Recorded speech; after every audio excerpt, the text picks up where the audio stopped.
వెళ్తున్నారు. బిడ్డలను మాత్రం కాదు, అక్కడ చూస్తే వారి ఆస్తిని కూడా తీసుకెళ్తున్నారు, వారి సొమ్మును కూడా తీసుకెళ్తున్నారు, దేవుని ఆలయపు ఉపకరణాలను కూడా తీసుకుని వెళ్తున్నారు. ఈరోజు అపవాది ఈ రెండు నీ దగ్గర దోచుకుంటాడు. ఒకటి నీ తరము, నీ వంశము. రెండోది నీ ధనము.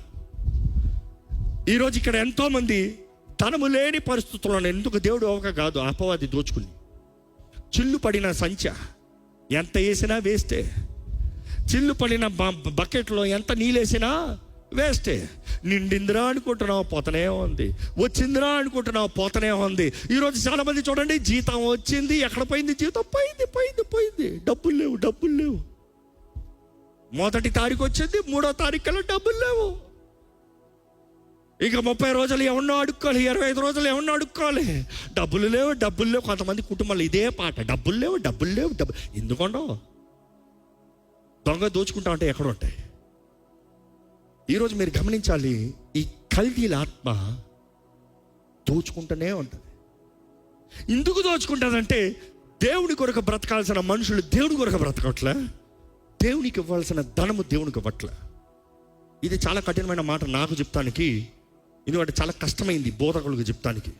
నీ ధనము దేవునికి ఇవ్వని చెప్తే కొంతమంది చాలు అడుక్కుంటున్నారు రా అనుకుంటా. నీ అవ్వని ఏం అడగట్లే, నీది నీ దగ్గర పెట్టుకో. నీ హృదయం సరిలేకుండా నీది ఎవరికి కావాలి?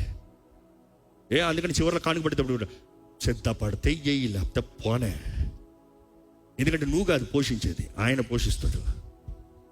నాకు ఆ రోషం ఉందండి. ఆలయం సేవ ప్రారంభించిన మొదటి రోజు నుండి అదే రోషంతో నడుస్తున్నా ఈ రోజు వరకు. దేవుడు హెచ్చిస్తూనే వెళ్తున్నాడు, కానీ ఎక్కడ తగ్గలే.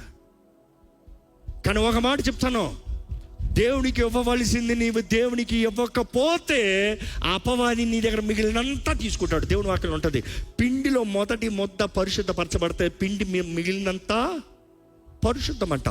మొదటి ముద్ద పరిశుద్ధపరచబడకపోతే మిగిలినంత కూడా పరిశుద్ధత కాదు. దేవునికి నమ్మకంగా ఇవ్వగలుగుతున్నారా?